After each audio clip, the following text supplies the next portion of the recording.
When bullies locked a disabled boy in a school locker overnight, nobody expected 500 bikers in full leather to show up the next morning and shock them all. But that's exactly what happened at Lincoln High School. Marcus Rodriguez knew he was in trouble the moment he heard their voices echoing down the empty hallway. Well, well, well. Look who's still here. It was 3:47 on a Friday afternoon in late October, and Lincoln High School had emptied out fast. The football team had an away game. The buses had left an hour ago, and most students had scattered the second the final bell rang. Marcus had stayed late in the library, as he always did on Fridays, hoping to avoid exactly this situation. But his cerebral palsy made him slow, and the leg braces he wore made him slower still. By the time he'd gathered his books and made his way into the East Wing hallway, using his crutches to navigate the polished floors, the building had gone quiet. Too quiet. Tyler Jackson stepped out from behind a row of lockers, his Letterman jacket gleaming under the fluorescent lights. At 17, Tyler was everything Marcus wasn't.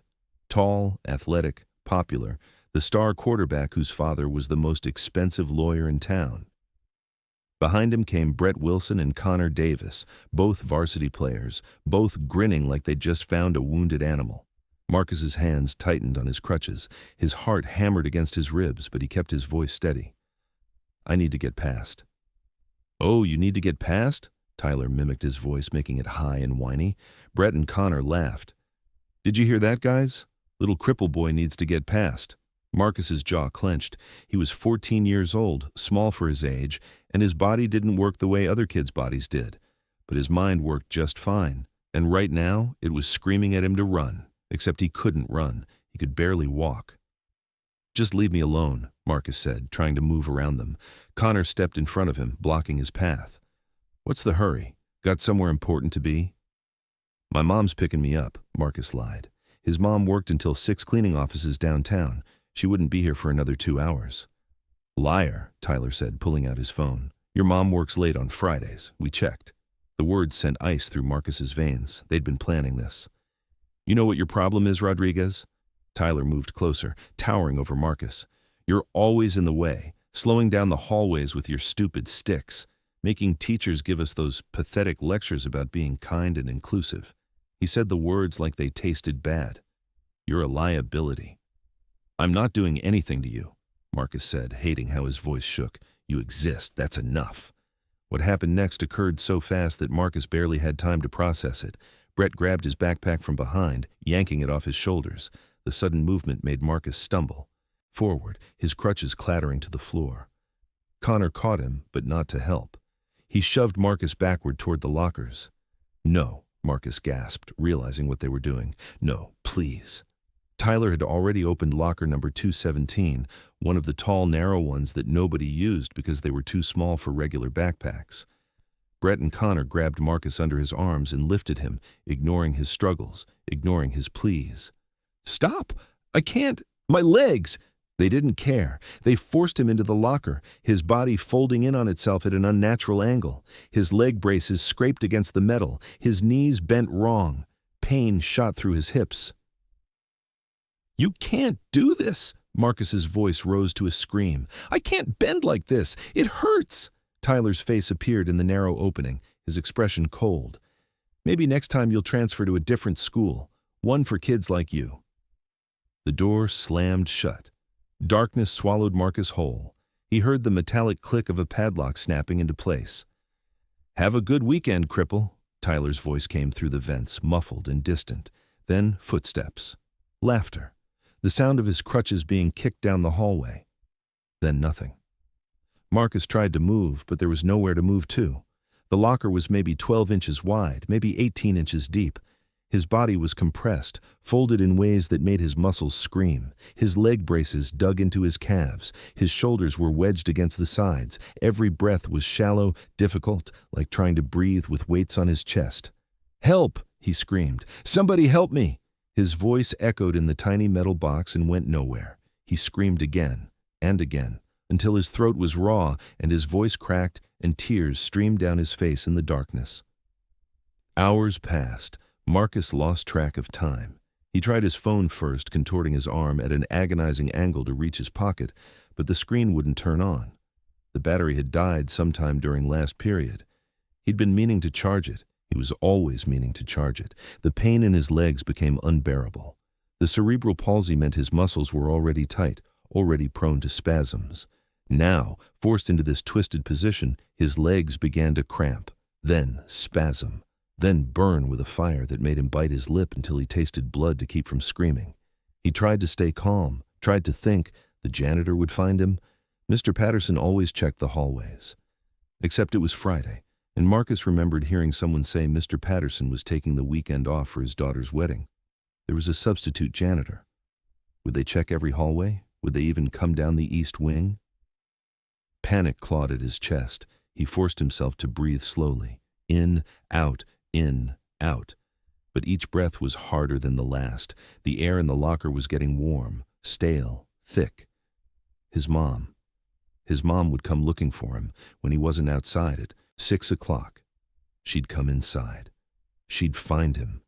She had to find him. Marcus held on to that thought like a lifeline as the darkness pressed in around him and his body screamed in agony and the hours stretched into an eternity. At 6:14 that evening, Sofia Rodriguez pulled her battered 2003 Honda Civic into the Lincoln High School parking lot and felt her heart sink.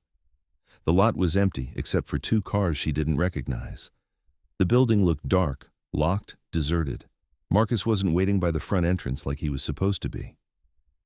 Sophia's hands tightened on the steering wheel. She was a small woman, 41 years old but looking older, worn down by years of working 2 jobs and raising her son alone after her husband Roberto died in Iraq when Marcus was 2.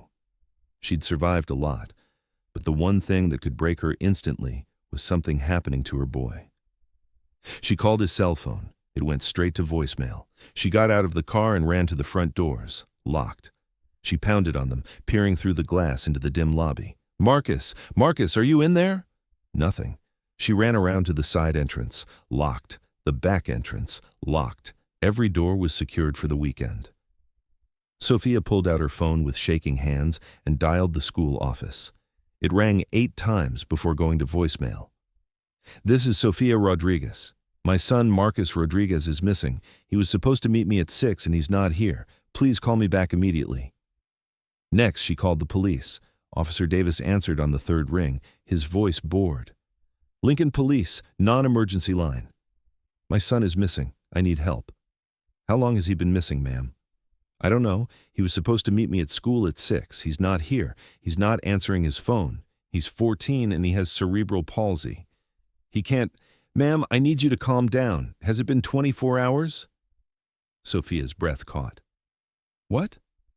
"No, we can't file a missing person report until it's been 24 hours. He probably went to a friend's house and forgot to tell you. Teenagers do that." "My son doesn't forget. He can't just go places. He needs his crutches. He needs—" "Ma'am, I understand you're worried, but there's nothing we can do right now. Call us tomorrow if he still hasn't turned up." The line went dead. Sophia stood in the parking lot, the October wind cutting through her thin jacket, and felt the world tilt sideways. 24 hours. They wanted her to wait 24 hours while her disabled son was missing. She got back in her car and drove home, hoping desperately that she'd find him there, that somehow he'd gotten a ride, that there was a simple explanation.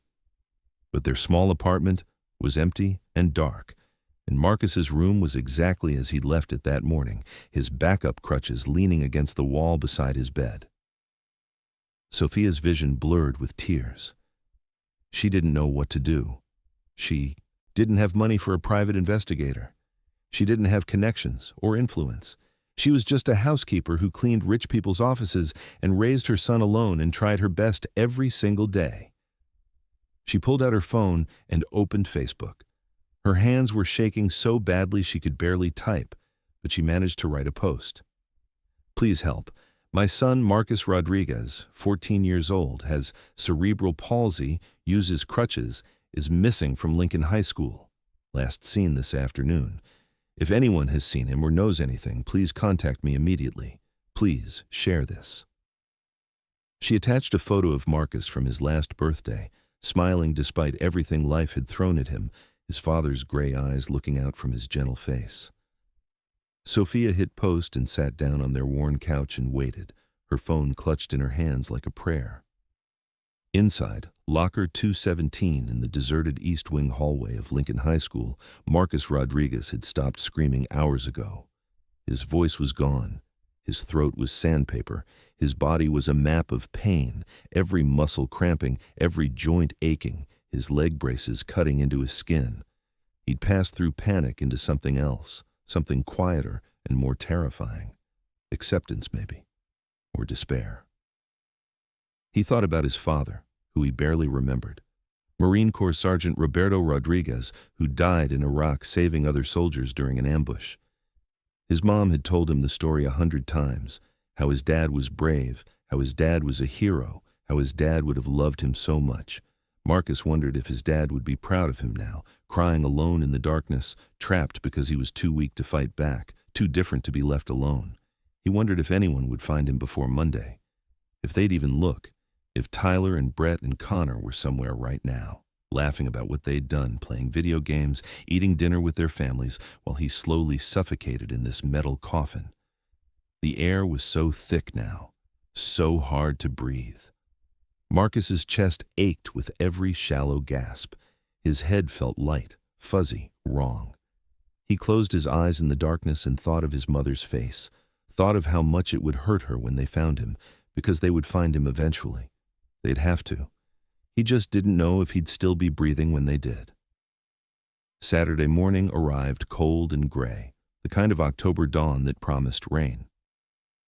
At 7:23, weekend security guard James Patterson unlocked the east wing of Lincoln High School and began his routine walkthrough. He almost didn't hear it, a sound so faint, so weak, it might have been pipes creaking or wind through the vents. But something made James stop, made him turn his head, made him listen. There it was again, a whimper, almost inhuman. James walked slowly down the hallway, his footsteps echoing on the polished floor. The sound was coming from the lockers. He pressed his ear against the metal. Help! The voice was barely a whisper, cracked and desperate. Please. Jesus Christ, James breathed. He grabbed his radio with shaking hands. This is Patterson in the East Wing. I need EMTs immediately. I've got a kid trapped in a locker. He tried the padlock. It wouldn't budge. He ran to his maintenance closet, grabbed bolt cutters, and sprinted back. His hands were shaking so badly it took 3 tries to cut through the lock. When the door swung open, James had to fight not to vomit. The boy inside was folded like a broken doll, his body compressed into angles that made James's own bones ache just looking at him. His face was gray, lips cracked and bleeding, eyes glassy and unfocused. His legs were twisted in metal braces, the skin beneath them raw and bleeding. He wasn't moving. For a terrible second, James thought he was too late. Then Marcus's eyes focused slightly. "Mom," he whispered, "want my mom. She's coming, son, she's coming. Just hold on." The EMTs arrived 12 minutes later. Sophia Rodriguez arrived 3 minutes after that, her car screeching into the parking lot before it had fully stopped. She ran through the school doors screaming her son's name. When she saw Marcus on the stretcher, his body so small, so broken, she collapsed to her knees. My baby, what did they do to you?" Marcus tried to speak but couldn't. His throat was too raw, his body was shutting down. The lead EMT, a woman named Carson, worked with swift efficiency, starting an IV, wrapping him in warming blankets, checking his vitals with a grim expression. "Severe dehydration, possible hypothermia, muscle damage from prolonged compression. We need to move now." Sophia climbed into the ambulance and held her son's hand as they raced to Mercy General Hospital, sirens wailing, and she prayed to a God she'd stopped believing in years ago. Please don't take my son. You already took his father. Please don't take him too." At the hospital, doctors swarmed Marcus, IV fluids pumped into his small body. Warming blankets replaced the ambulance ones. Blood tests, x-rays, neurological exams. Sophia stood against the wall, arms wrapped around herself, watching nurses and doctors move around her son with controlled urgency. Dr. Chen, a pediatric specialist with kind eyes, finally approached her 3 hours later. "Mrs. Rodriguez, your son is stable." Sophia's legs nearly gave out with relief. He's severely dehydrated, but we're correcting that with fluids. He's hypothermic, but his core temperature is rising. The muscle damage from the compression is significant. The cerebral palsy makes his muscles more vulnerable to injury. He's going to be in a lot of pain for several days. But he'll be okay? Sophia's voice cracked. He'll recover? Dr. Chen paused. Physically, yes. With time and physical therapy, he should regain full function. But Mrs. Rodriguez, your son spent 13 hours trapped in that locker. The psychological trauma from something like that, especially for a child who already faces physical challenges, can be severe. I'm recommending immediate counseling. Sophia nodded, tears streaming down her face. Can I see him? Marcus was in a private room, small and pale against white sheets. His leg braces had been removed, revealing angry red marks and blisters on his calves. He had an IV in his arm and monitors tracking his heart rate and oxygen levels. When he saw his mother, his face crumpled. "Mama," he whispered, reverting to the name he'd used when he was little. "I thought I was going to die." Sophia sat on the edge of his bed and pulled him into her arms as gently as she could, feeling his body shake with sobs. "I'm here, baby. I'm here. You're safe now." They locked me in there. Tyler and Brett and Connor, they knew what they were doing. They planned it. Marcus's voice was raw, broken. And nobody came. I screamed and nobody came. Sophia held him tighter, her own tears soaking into his hospital gown. I know, baby. But they're going to pay for this. I promise you, they're going to pay." But making that promise and keeping it turned out to be two very different things. By Monday morning, Sophia had been to the police station twice. The first time, Officer Davis took her statement with an expression that screamed he'd rather be anywhere else. The second time, Detective Williams interviewed Marcus in his hospital bed, recording his account of what happened. "We'll investigate," Williams said, but his tone suggested he'd already made up his mind about something. The principal of Lincoln High School, Dr. Raymond Marshall, called Sophia Monday afternoon. "Mrs. Rodriguez, I want you to know we're taking this matter very seriously." "What are you doing about it?" Sophia demanded. "Those boys almost killed my son." "We've conducted interviews with the students involved. They've admitted to a lapse in judgment. We're suspending Tyler Jackson, Brett Wilson, and Connor Davis for 2 weeks. Sophia's blood went cold. 2 weeks? They locked my son in a locker and left him to die, and you're giving them 2 weeks? Mrs. Rodriguez, I understand you're upset, but we have to consider that these are good kids who made a terrible mistake. Tyler's father has assured me this is completely out of character. Brett's mother is on our school board, and she's devastated by this. Connor's family has been part of this community for generations. We don't want to ruin their futures over one incident." "One incident?" Sophia's voice rose. "What about my son's future? What about the fact that he's terrified to ever go back to that school? We're willing to arrange for Marcus to transfer to our sister school across town if that would make him more comfortable." Sophia couldn't believe what she was hearing. "You want to move my son, the victim, instead of expelling the boys who tried to kill him?" "Mrs. Rodriguez, those are very strong words.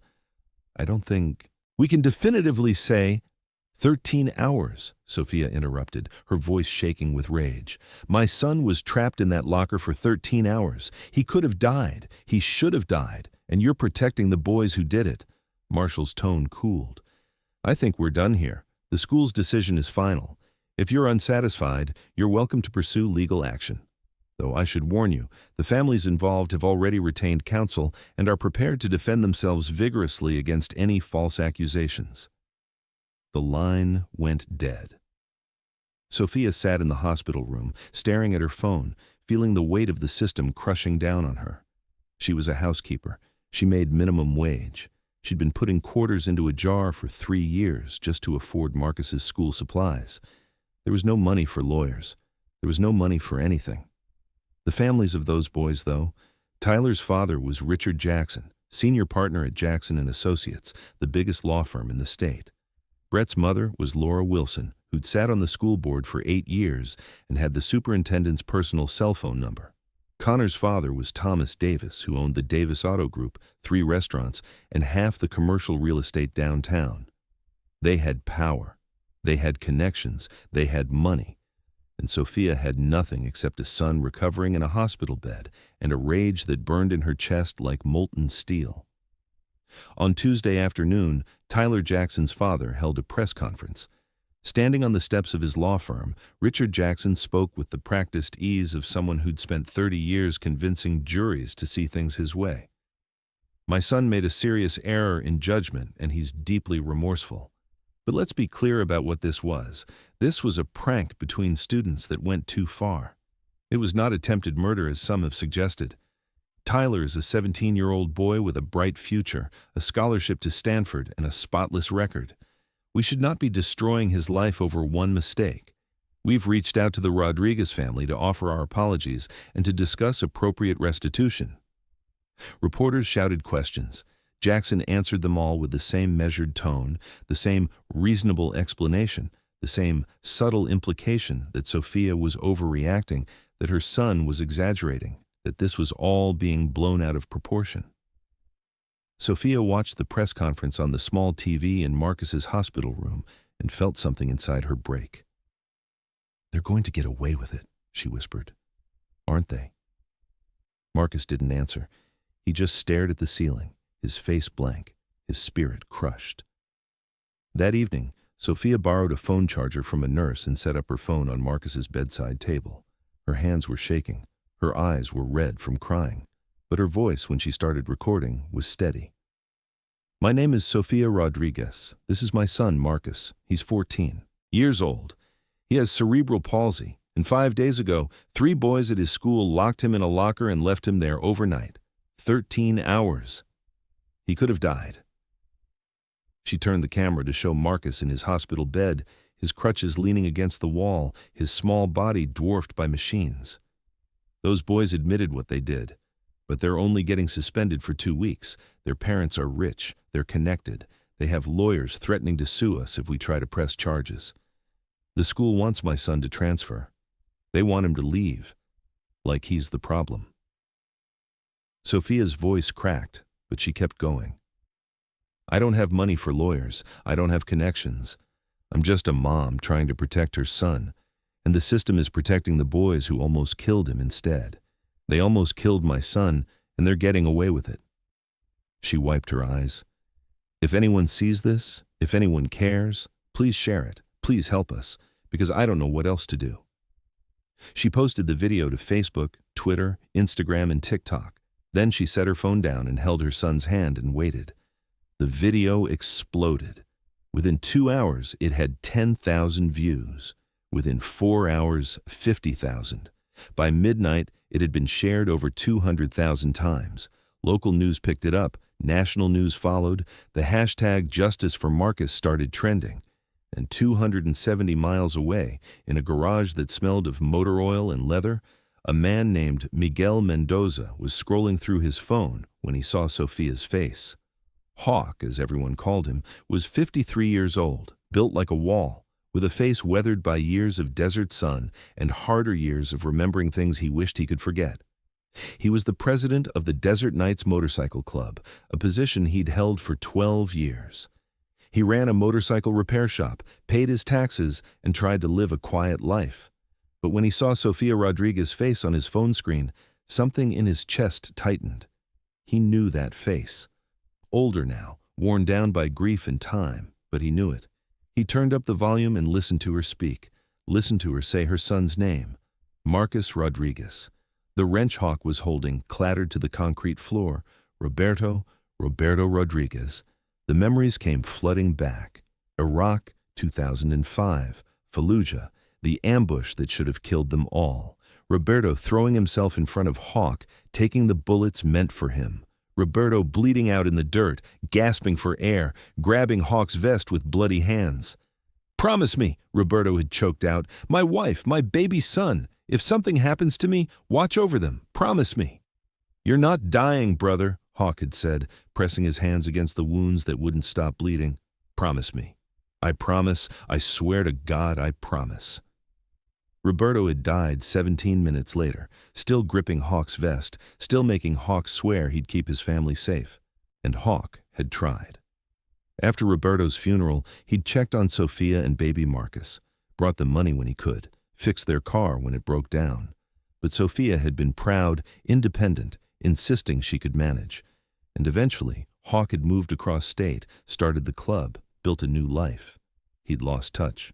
And now Roberto's son, the baby who'd been 2 years old at the funeral, was lying in a hospital bed because 3 rich kids thought it was funny to lock a disabled boy in a locker. Hawk's hands curled into fists. He pulled out his phone and opened the Desert Nights group chat, 87 members across 3 chapters. Emergency church, clubhouse, 1 hour, mandatory attendance. The responses came immediately. On my way. Be there in 20. What's going on? Hawk typed one more message. We've got a brother to honor and a family to protect. I'll explain when you get here. He looked at Sophia's video one more time, at Marcus's small broken body in that hospital bed, and he thought about Roberto bleeding out in the Iraqi desert, making him promise. Hawk had made a lot of promises in his life. He'd broken some, kept others. But this one? This promise to a dying Marine who'd saved his life? This one he was keeping, no matter what it took. The rumble started at 7:26 on Monday morning, distant at first, like approaching thunder rolling across the desert. Lincoln High School's parking lot was beginning to fill with the usual chaos of teenagers arriving for another week. Cars pulled into spaces, students gathered in groups clutching coffee cups and backpacks. Teachers hurried toward the building, already dreading the staff meeting scheduled for first period. Nobody was prepared for what came next. The sound grew louder, deeper, a mechanical growl that made windows rattle in their frames and set off car alarms across 3 blocks. Students stopped mid-conversation. Teachers froze on the walkways. Everyone turned toward the entrance of the parking lot, confusion shifting rapidly to disbelief. They came in formation, organized with military precision. The first wave appeared around the corner like something from a movie, a wall of chrome and leather moving in perfect synchronization. 20 motorcycles across, then 20 more behind them, then 20 more, engines roaring in harmony that shook the ground. Desert Nights led the procession, their president at the front, a massive man on a midnight black Harley with a wolf's head painted on the gas tank. Behind them came the Iron Riders, their cuts adorned with flames. Then the Steel Wolves, the Road Warriors, Thunder Legion, Phoenix Brotherhood, Nomad Nation, and Valley Vanguard. 8 clubs, 3 states, 500 motorcycles. They flowed into the parking lot like a river of steel, filling every available space with mechanical efficiency. Students scattered, pressing against the building, eyes wide with shock and fear. Teachers grabbed their phones. Someone screamed. The bikes kept coming. When the parking lot was full, they lined the surrounding streets, nose to tail, creating a perimeter that stretched 3 blocks in every direction. Local businesses watched through their windows as bikers parked in front of their stores, shut off their engines, and dismounted with practiced synchronization. At 7:32, the last engine cut off. The sudden silence was almost as overwhelming as the noise had been. Then, 500 bikers stood beside their machines and waited. They didn't speak. They didn't move. They just stood there, arms crossed, leather vests and cuts displaying their club colors, faces hard and unreadable behind beards and sunglasses. American flags mounted on several bikes rippled in the morning breeze. The effect was devastating. Inside the school, Principal Marshall stood at his office window, his face drained of all color. "What the hell is this?" he breathed. His secretary, Martha, had her phone pressed to her ear. "I'm calling the police." "Call everyone! Call the superintendent! Call security! Just get someone here now!" Outside, students huddled near the entrance, too afraid to approach the building. The bikers had formed a corridor from the parking lot to the front doors, standing on either side like sentries. They weren't blocking anyone. They weren't touching anyone. They were just there, silent, watching. A freshman girl tried to walk through. The bikers didn't move, didn't acknowledge her. She made it 5 steps before her nerve broke, and she ran back to her friends, tears streaming down her face. At 7:41, a black Mercedes pulled into the parking lot. Richard Jackson climbed out, his son Tyler emerging from the passenger seat. The lawyer took one look at the sea of motorcycles and bikers, and his professional composure cracked for just a second. Tyler went white as a sheet. Behind them, Brett Wilson arrived with his mother Laura, the school board member. Then Connor Davis with his father Thomas, whose construction truck looked absurdly small surrounded by all that chrome. The three boys stood frozen by their vehicles. Every single biker turned to look at them, 500 pairs of eyes tracking their movement. Nobody said a word. Nobody had to. Brett started shaking. Connor looked like he might vomit. Tyler grabbed his father's arm. "Dad, what's happening? What do they want?"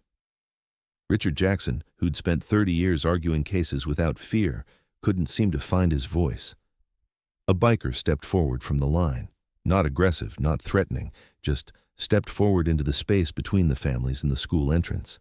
He was massive, probably 6'4", with a scarred face and graying beard. His leather vest read, "President," above the Desert Nights patch. He held up a megaphone. "Good morning," his voice boomed across the parking lot, calm and measured. "My name is Miguel Mendoza. Most people call me Hawk. I'm the president of the Desert Nights Motorcycle Club." Every eye was on him now. Students, teachers, parents, everyone. "We're here this morning for one reason. Marcus Rodriguez, 14 years old, disabled, American citizen, son of Marine Corps Sergeant Roberto Rodriguez, who died serving this country in Iraq." Hawk's voice carried weight like a judge delivering a verdict. 5 days ago, 3 students at this school locked Marcus in a locker and left him there for 13 hours. He could have died. Some might say he should have died. Murmurs rippled through the crowd. Several students pulled out phones, recording. Those 3 students admitted what they did, but they got 2 weeks suspension. 2 weeks. While Marcus is still in the hospital, still recovering from hypothermia and dehydration and trauma that will probably haunt him for the rest of his life. Hawk paused, letting that sink in. "Marcus's father saved my life in Fallujah, took bullets meant for me, died in my arms. Before he died, he made me promise to watch over his family if anything happened to him." The parking lot had gone absolutely silent. Even the wind seemed to have stopped. "I failed that promise. I lost touch. I let life get in the way. But I'm here now, and I'm not alone." Hawk gestured to the bikers surrounding him.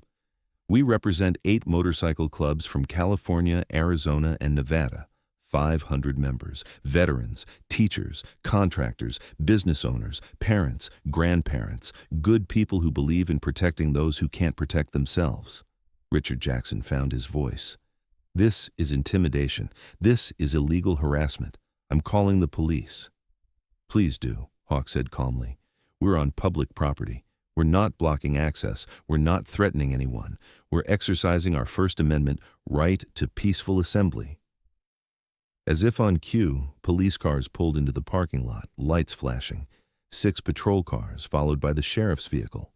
Officers emerged, hands hovering near their weapons, surveying the scene with clear confusion about what exactly they were supposed to do. Sheriff Tom Brennan approached Hawk, his expression wary. "Mr. Mendoza, I need you to explain what's going on here." "Morning, Sheriff." Hawk lowered the megaphone and spoke in a normal tone, respectful but firm. "We're here to support Marcus Rodriguez. Peaceful assembly, public property. We're not breaking any laws." "You're scaring people." "We're not threatening anyone. We're just standing here." Brennan looked around at 500 bikers, all standing perfectly still, all watching him. He had dealt with motorcycle clubs before, usually breaking up bar fights or dealing with traffic violations, but this was organized, disciplined, legal. "How long are you planning to stay?" Brennan asked. "Until justice is served," Hawk said simply.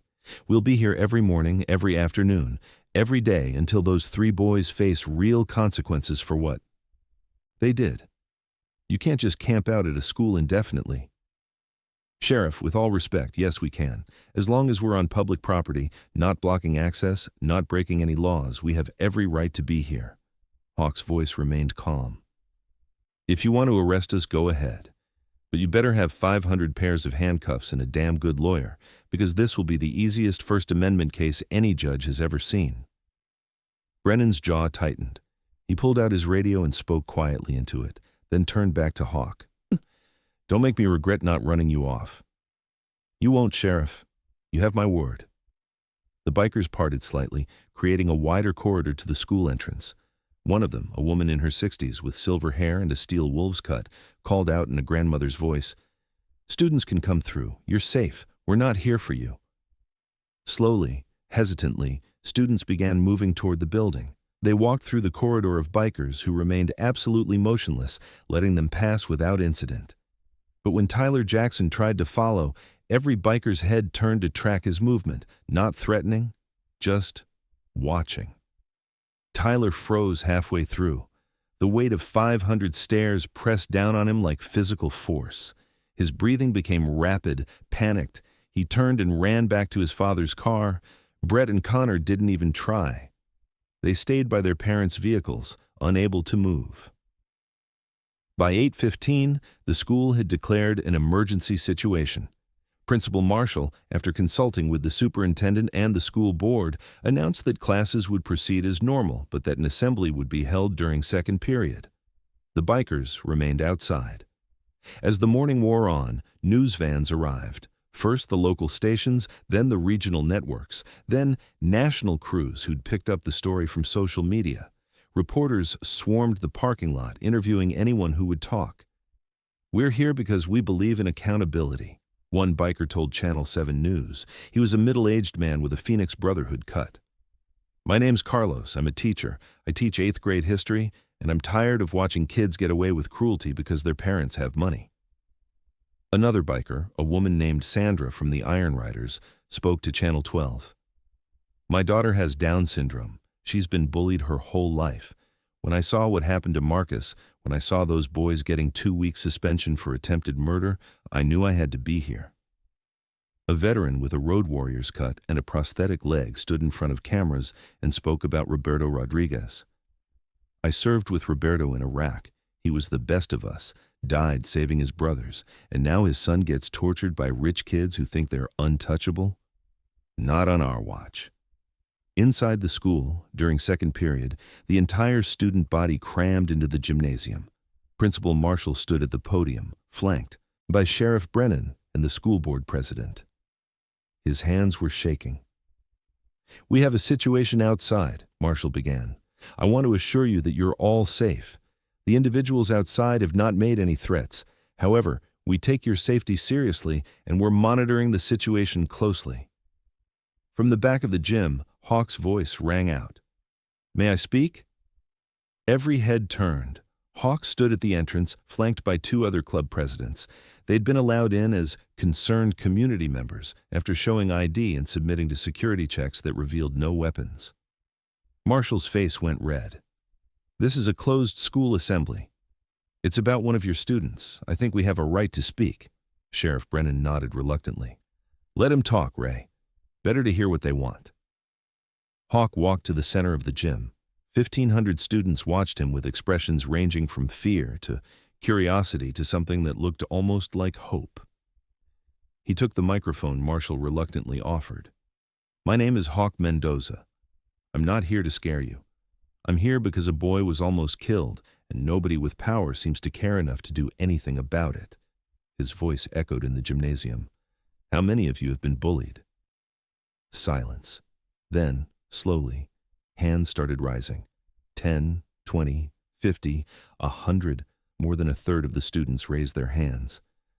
"How many of you reported it and nothing happened?" Most of the hands stayed up. "How many of you felt like nobody cared, like nobody would protect you, like you were on your own?" Every hand remained raised. Some students were crying now. "That's why we're here," Hawk said quietly. "Because Marcus Rodriguez is lying in a hospital bed, terrified to come back to school, while the boys who put him there walk free. Because the system failed him. Because people with money and power think they can do whatever they want without consequences." He looked directly at Principal Marshall. "We're not leaving until that changes. We'll be outside every day, peaceful, legal, but present, and we'll keep being present until justice is served." That evening, the school board held an emergency meeting. The boardroom was packed beyond capacity. News cameras lined the walls, and filling every available seat were bikers. They didn't speak during public comment. They didn't make threats. They just sat there, silent, arms crossed, staring at the board members with expressions that said everything words couldn't. Laura Wilson, Brett's mother and board member, tried to call for the meeting to be closed to non-residents. The room erupted in protests. Several bikers stood, showing ID proving they lived in the district. The board president, sweating under the pressure, called for order. "We're here to discuss the incident involving Marcus Rodriguez and determine if additional disciplinary action is warranted." Hawk stood during public comment. "Additional action isn't warranted. Justice is warranted. Those boys committed assault, false imprisonment, and reckless endangerment. They should be expelled and prosecuted. Anything less is a failure of this institution." The meeting lasted 4 hours. When it finally ended near midnight, the board had voted to extend the suspensions to 6 weeks, but stopped short of expulsion. Laura Wilson had abstained. The other members looked exhausted, cornered, desperate for this to be over. Outside, the bikers were still there. They'd been there all day. They'd be there tomorrow, and the day after, and the day after that, for as long as it took. The pressure that had been building for 6 days finally reached its breaking point on Tuesday afternoon when CNN went live from Lincoln High School's parking lot. Anderson Cooper stood with his camera crew, the sea of motorcycles and leather-clad bikers providing a dramatic backdrop. This is the scene that has captivated the nation. 500 bikers maintaining a peaceful but powerful presence outside a California high school, demanding justice for 14-year-old Marcus Rodriguez, a disabled boy who was locked in a locker and left overnight by 3 students. The question everyone is asking, why has no one been arrested?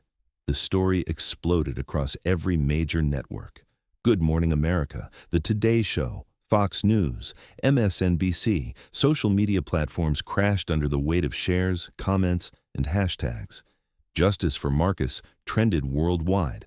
Celebrities posted about it. Politicians weighed in. The White House press secretary was asked about it during a briefing. Principal Marshall's office phone rang so constantly that they had to unplug it. The school district's email server crashed under the volume of messages.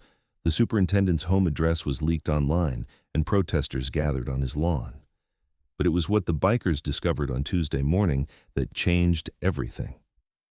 A woman named Patricia Reeves had been sitting with the Steel Wolves contingent since Monday afternoon. She was in her 50s, wore a leather vest, and had spent most of her time on a laptop, making phone calls and taking extensive notes. Students assumed she was just another biker. She was, but she was also something else. On Tuesday at 11:30, Patricia approached the media circus with a stack of documents and a recorder. "My name is Patricia Reeves. I'm a civil rights attorney licensed in California and Nevada. I'm also a member of the Steel Wolves Motorcycle Club." She held up the papers.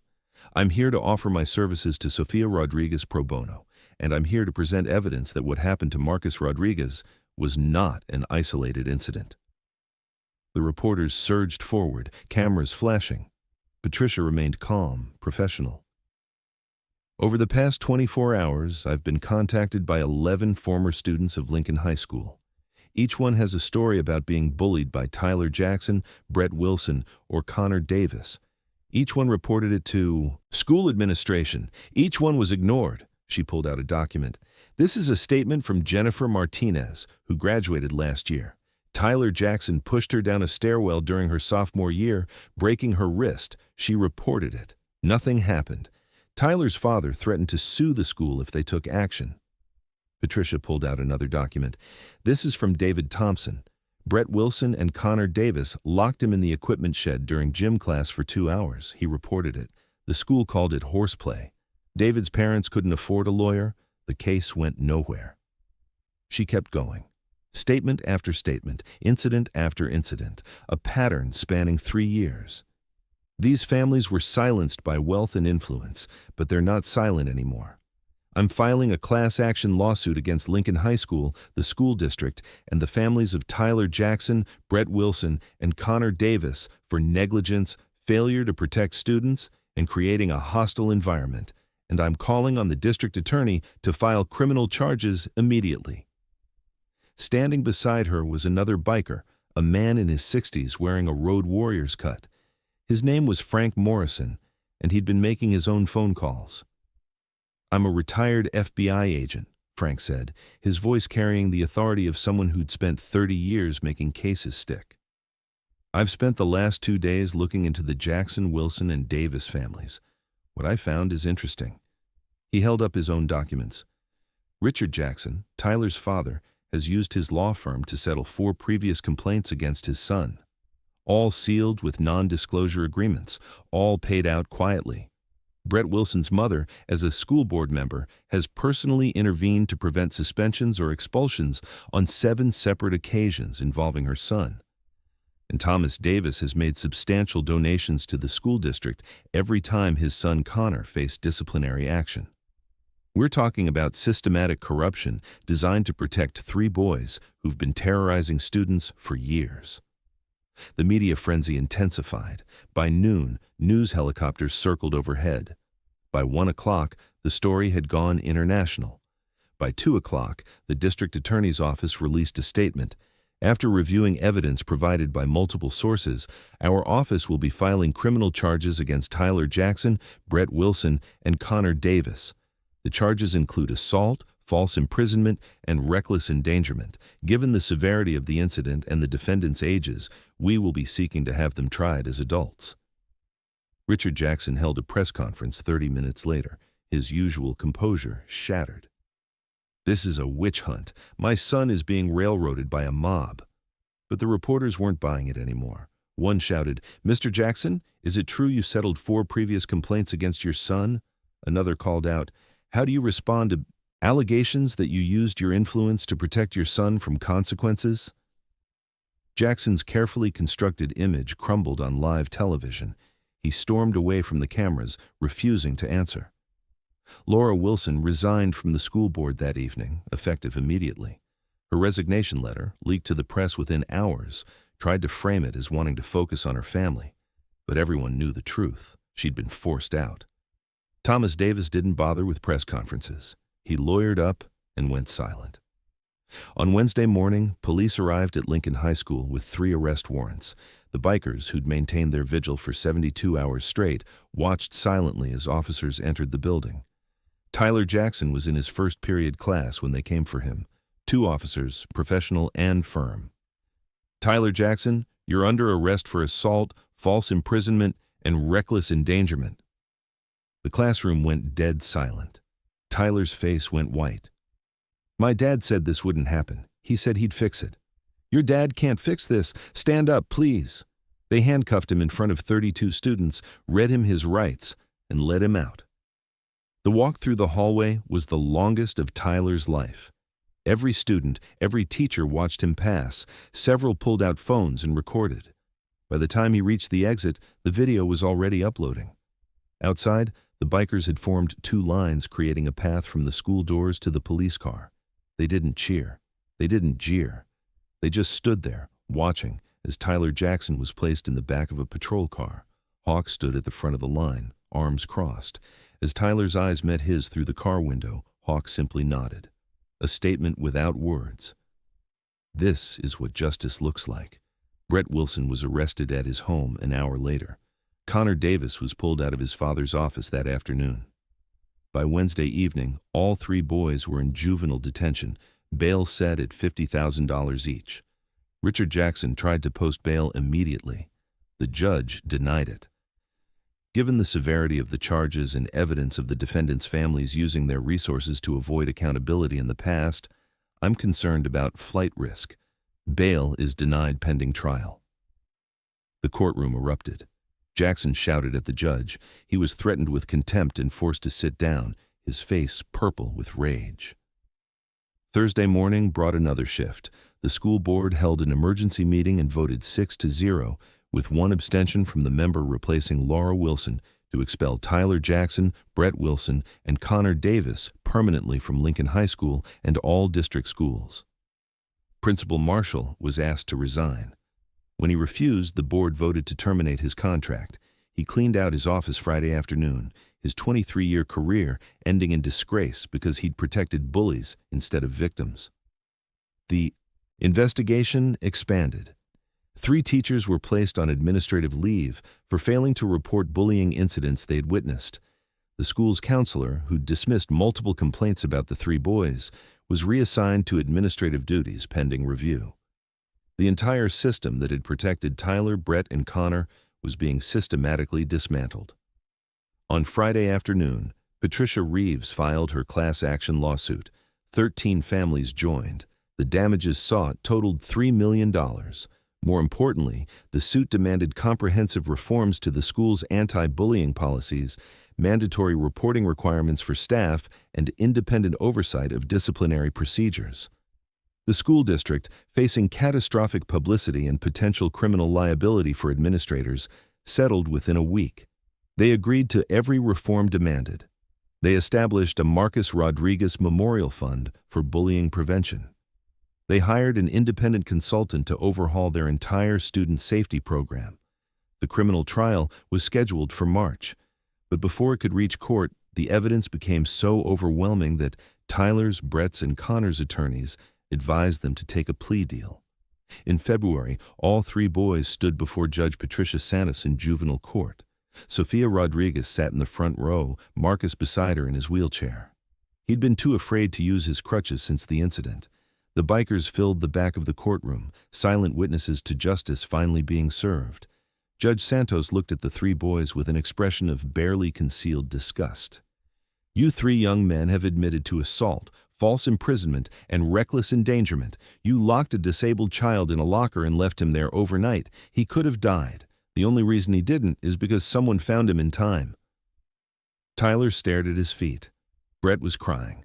Connor's face was blank, emotionless. "I've read your attorney's arguments for leniency. I've heard about your bright futures, your college scholarships, your potential. Let me be clear, you forfeited those things when you decided Marcus Rodriguez's life meant nothing." The judge's voice was ice. "You are each sentenced to 18 months in juvenile detention. Upon release, you will be on probation until you turn 21. You will complete 500 hours of community service working with disabled children and adults. You will undergo mandatory counseling for bullying behavior. And you will be required to speak at schools about the consequences of your actions." She slammed her gavel. "Furthermore, your families will pay restitution to Marcus Rodriguez for his medical expenses, therapy costs, and pain and suffering. The court sets that amount at $200,000 each, for a total of $600,000. Richard Jackson stood up, shouting, "Your Honor, that's excessive. That's punitive." "Sit down, Mr. Jackson, or I'll hold you in contempt." Judge Santos's eyes were steel. "Your son almost killed a child. $600,000 is not excessive. It's merciful. Be grateful I can't try him as an adult." The three boys were led away in handcuffs.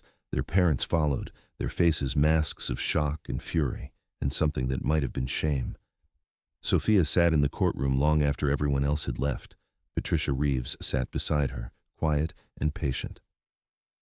"Is it really over?" Sophia whispered. "The criminal case is. The civil case will take longer. But yes, Sophia, it's over. You won." Sophia looked at Marcus, who was staring at the empty defendant's table where Tyler, Brett, and Connor had stood. "Did we win, Mama?" he asked quietly. Sophia pulled him close. "Yes, baby, we won." Outside the courthouse, Hawk and 24 Desert Knights waited. When Sophia emerged with Marcus, they stood at attention, a show of respect for a family that had fought the system and won. Hawk approached slowly, not wanting to overwhelm Marcus. "Mrs. Rodriguez." "Marcus." He knelt down so he was at eye level with the boy in the wheelchair. "Your father was the best man I ever knew. He'd be so proud of you right now. You're braver than any Marine I ever served with." Marcus's eyes filled with tears. "You really knew my dad?" "I did.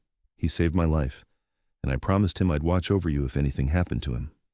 I'm sorry it took me so long to keep that promise." "You kept it," Marcus said. "You came when we needed you." Hawk pulled out something from his vest. It was a patch, worn and faded, with Roberto Rodriguez's name embroidered on it. "This was your dad's. We made it for him in Iraq. I want you to have it." Marcus took the patch with trembling hands, running his fingers over his father's name. "Thank you. One more thing." Hawk gestured to another biker who rolled forward a brand new wheelchair. Not a hospital chair, but a custom sports chair, lightweight and maneuverable. "From all of us, so you can get around easier, so you can be independent." Sophia broke down crying. The bikers, these hard men and women in leather and chains, gathered around the Rodriguez family in a protective circle and let them cry. The battle was over. Justice had been served. Three boys who thought they were untouchable had learned they weren't. A system that protected the wealthy at the expense of the vulnerable had been exposed and reformed. And one disabled boy had learned that he wasn't alone, that there were people who would fight for him, that his life mattered. The bikers began to disperse that evening. Clubs from Nevada headed home.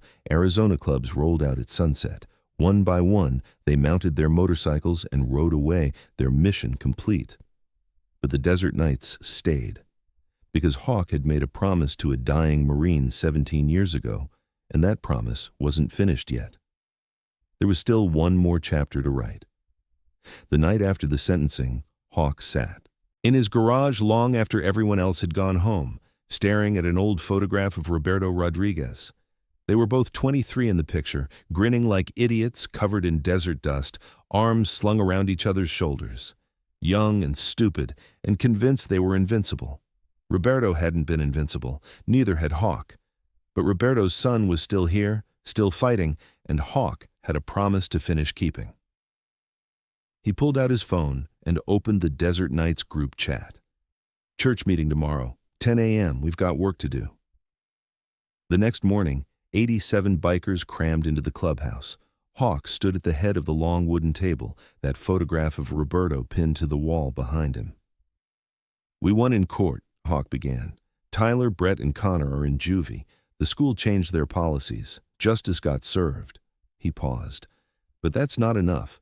Roberto didn't just ask me to protect his family. He asked me to watch over them. That means we're not done. A biker named Carlos, the 8th grade history teacher, spoke up. What do you need, Prez? Everything. Marcus needs therapy for the trauma. Sophia needs help she can't afford. Their apartment isn't set up for Marcus's mobility issues. He's going to need ongoing physical therapy, medical equipment, support getting back to school. Hawk looked around the room.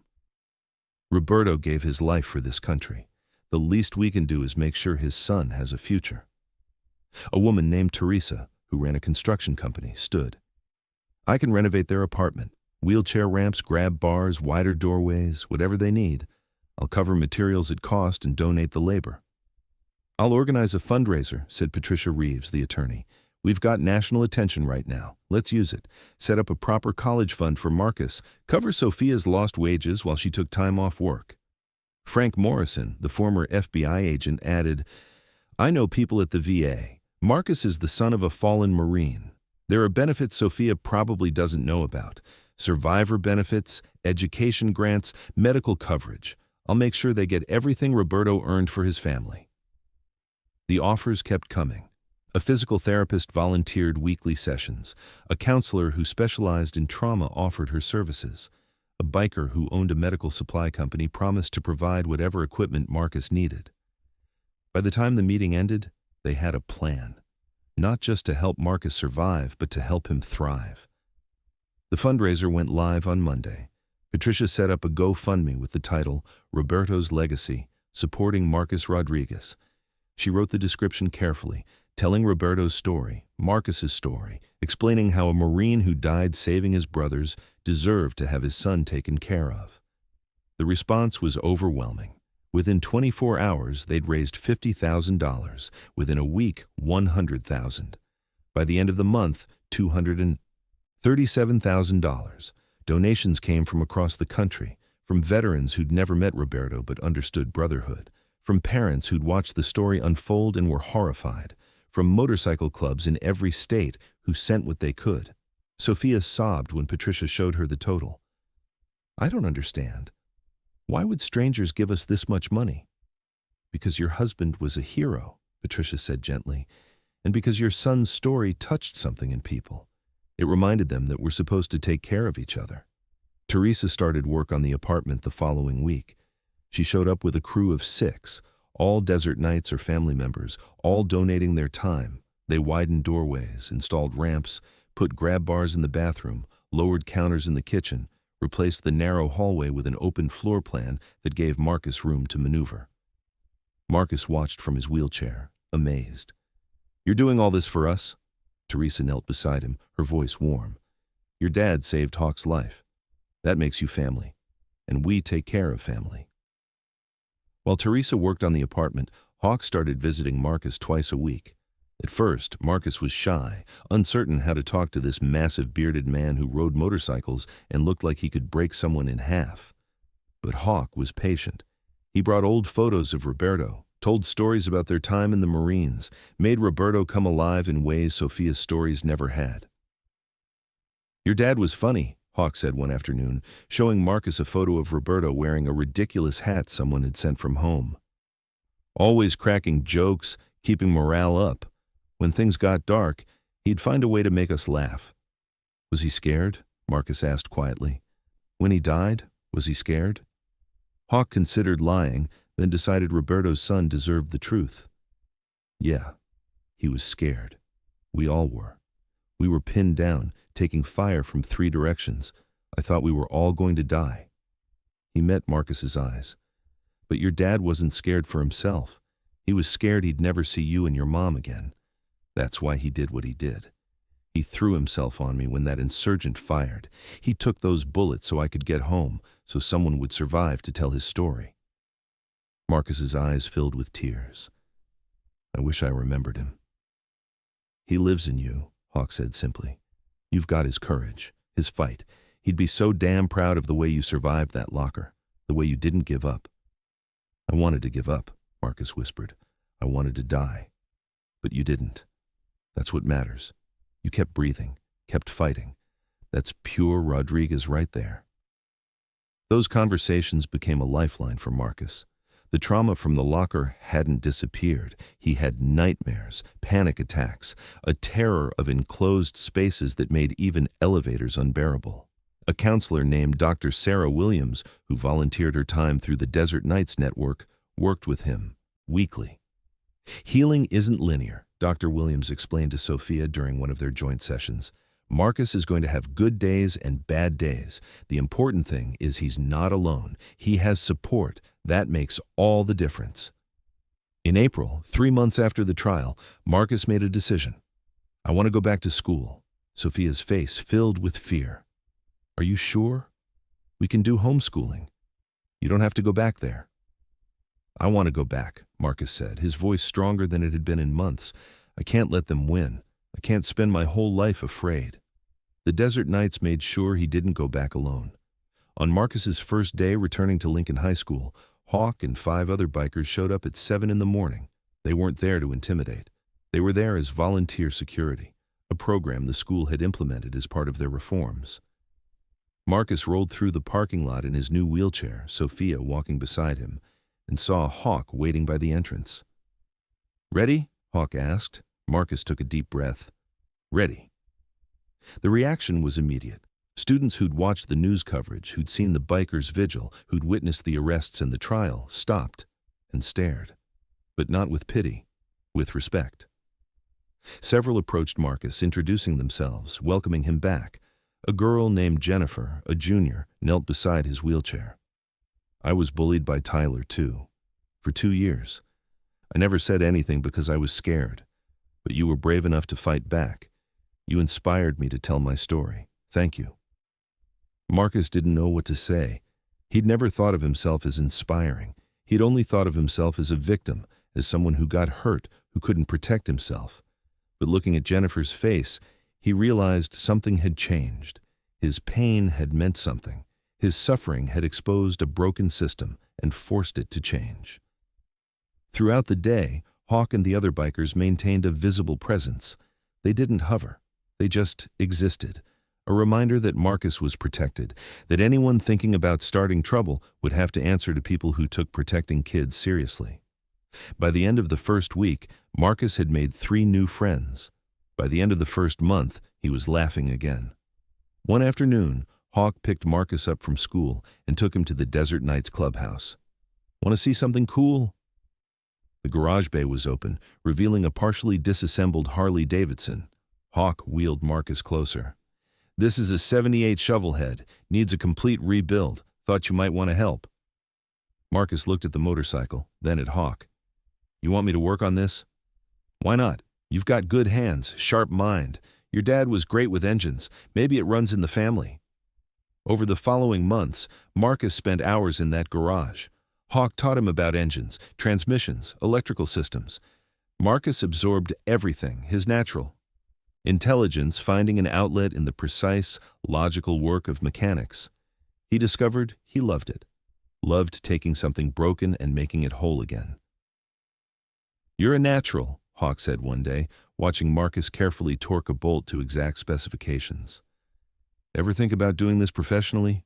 Marcus paused, wrench in hand. "I don't know. I never thought about the future much. After the locker, I didn't think I had one. You've got one now, and it can be anything you want." That conversation planted a seed. Marcus started researching mechanical engineering programs, started thinking about college, about possibilities he'd never let himself imagine before. The desert nights didn't just help Marcus, they made sure their presence at Lincoln High School became permanent. They established the Roberto Rodriguez Memorial Scholarship, a $10,000 annual award for students overcoming disabilities or adversity. They created a mentorship program, pairing at-risk students with club members who volunteered as guides, protectors, and role models. Carlos, the history teacher, started a weekly lunch group for students who felt isolated or bullied. Frank Morrison taught a self-defense class specifically designed for students with disabilities. Teresa's construction company hired 3 Lincoln High students as summer interns, teaching them trades and giving them paths to careers. The transformation was visible. Bullying incidents at Lincoln High dropped by 67% in the first year after Marcus's case. Students reported feeling safer. Parents who'd been considering pulling their kids out of the school changed their minds. The bikers, once viewed with suspicion and fear, became respected community figures. 2 years after the trial, on a cold November morning, Hawk and Marcus stood at Roberto Rodriguez's grave in the Veterans Cemetery. Marcus had completed his physical therapy. He could walk now, slowly and with difficulty, but he could walk. He'd chosen to use his crutches for the visit. "Hey, Dad," Marcus said quietly, placing flowers on the headstone.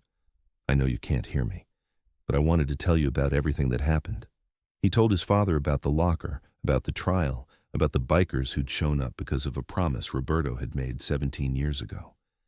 He told him about Hawk, about learning to work on motorcycles, about the scholarship in his name. "Hawk kept your promise," Marcus said, his voice thick with emotion. "He watched over us. He saved us when nobody else would.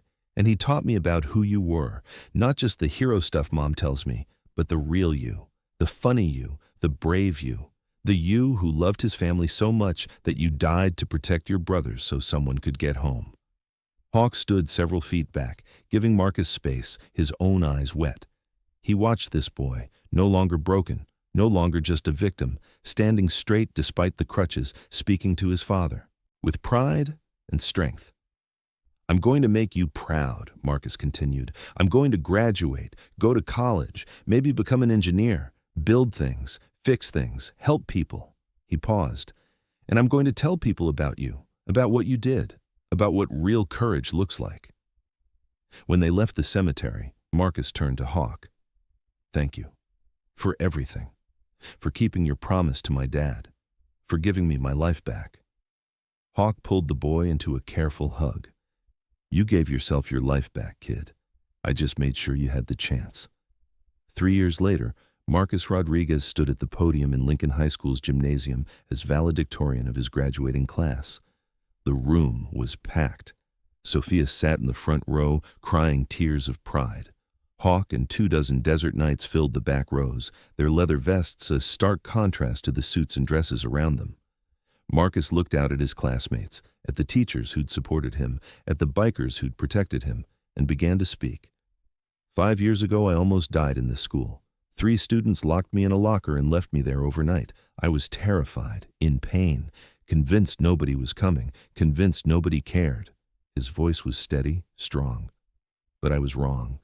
People did care, not the people I expected, not the authorities or the administrators who should have protected me, but a group of bikers who showed up because my father, who I never really knew, saved one of their lives." He looked at Hawk. "They taught me that family isn't just blood. It's the people who show up when you need them, who fight for you when you can't fight for yourself, who refuse to let injustice stand just because it's easier to look away." Marcus paused. "I'm standing here today because those bikers refused to look away, because they demanded accountability, because they proved that ordinary people, when they stand together, can change broken systems, can protect the vulnerable, can make the world a little more just. He gripped the podium. So, I challenge everyone in this room, don't look away. When you see injustice, speak up. When you see someone suffering, help.